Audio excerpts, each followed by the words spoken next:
Alright guys, now we're going to hit up to the next female bout on this UFC, because it was pretty much, it kicked off by female fighters, you know, and then we went to the title fights. But this next one, I was really looking forward to it, because it was a rematch of Rose Namajunas and Jessica Andrade. And as we expected, like, again, Rose was the favorite. She was winning that last fight. And, you know, come the next time around, she got, you know, clinched up with Jessica, and she just dunked her in the head and took Rose, you know, knocked her out and took Rose's title. So that's how she became champ. So this was, I would say, a very anticipated rematch just for Rose alone, where she was gaining her, you know, she gained her confidence, her vibe back, her little killer martial arts instinct, and of course, you know, to get what was theirs, because both girls, they pretty much were champions, and they lost it to Wei Ling. Well, Jessica Andrade lost it to Wei Ling, but you know, Jessica wants her rematch. She wants to see about getting it back. And Rose, I'm for sure, with the martial arts in her, she would want that opportunity as well. With that being said, you know, watching just Rose alone, like, there's such a contrast in styles between both of them. You know, you get this, like, intense bulldozer tank version of in Jessica Andrade, because she's so strong, she's so powerful as a fighter that, you know, she just bulldozes through you know, her opponents. You know, that's pretty much what she did with Rose, where she dunked her in her head last fight. Even though on the feet and all that, she was getting pretty much schooled by the finesse and footwork that Rose Namajunas does. She just literally pulls a clinic when it comes to how a striker should look in just the world of striking. Not just in MMA, but I feel like kickboxing alone, her footwork is so good. It's so, like, finesse-like. You know, she's like a butterfly out there. She really is. You know, not to sound cliche with Muhammad Ali, but she does float around. She has all the quick steps. She has all the bobs and weaves and slips. One of the best, you know, strikers in the sport for MMA, at least in women's MMA, just for her skill set alone.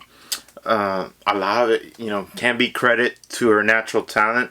Some of it also to, you know, Pat Barry, who, you know, she is happen to be in a relationship with and is practically married to him. You know, that's her fiance, and he's one of the best kickboxers to be in the UFC as well, before he retired. Anyway, the way I scored this one was pretty simple. There was a bunch of 10-9s. It went the distance.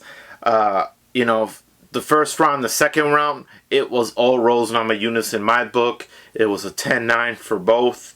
Whereas in the third round, she kind of, like, lost her pace a little bit, and I gave it more to Jessica Andrade, and gave it a 10-9.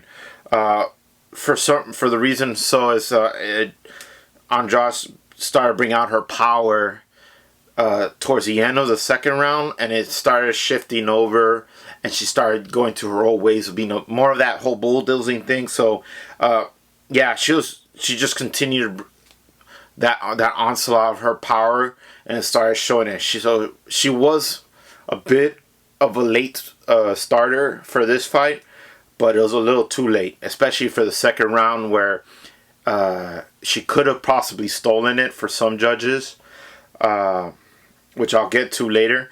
But it, in my opinion, wasn't enough to take.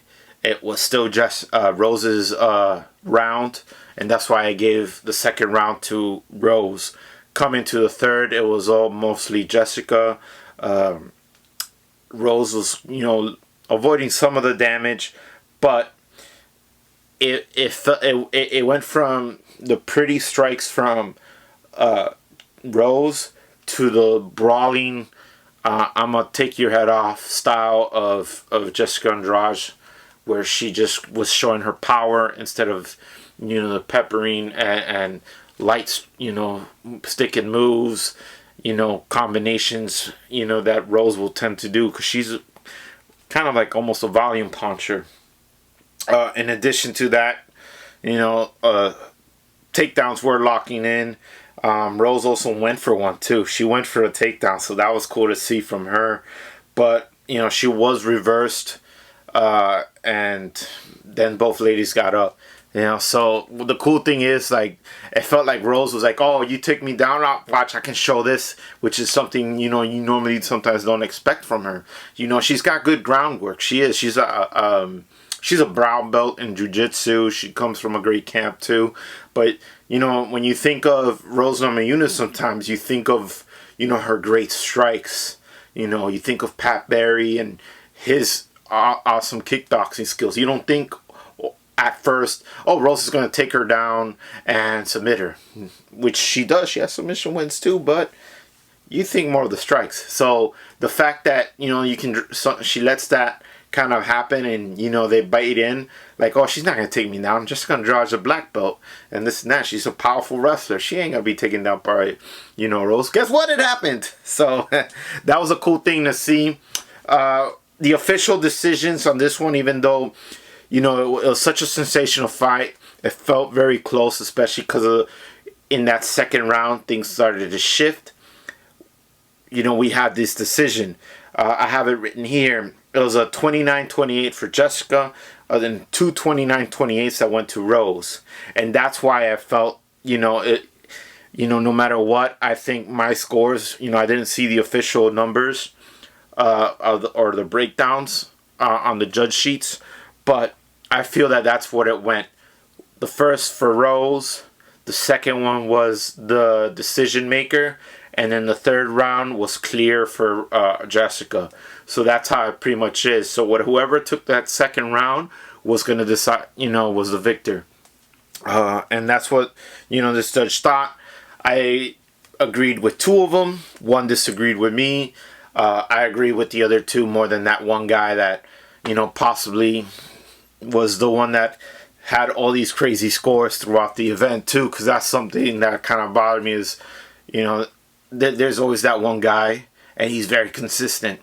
I didn't see the judges list or names in this UFC, but it's becoming a trend, and especially with one certain judge, which I'm not going to say his name just yet, but it's he's been in multiple UFC cards, and he's kind of been since, I want to say, the John Jones, Dominic Reyes one, and so on, and a few others I followed.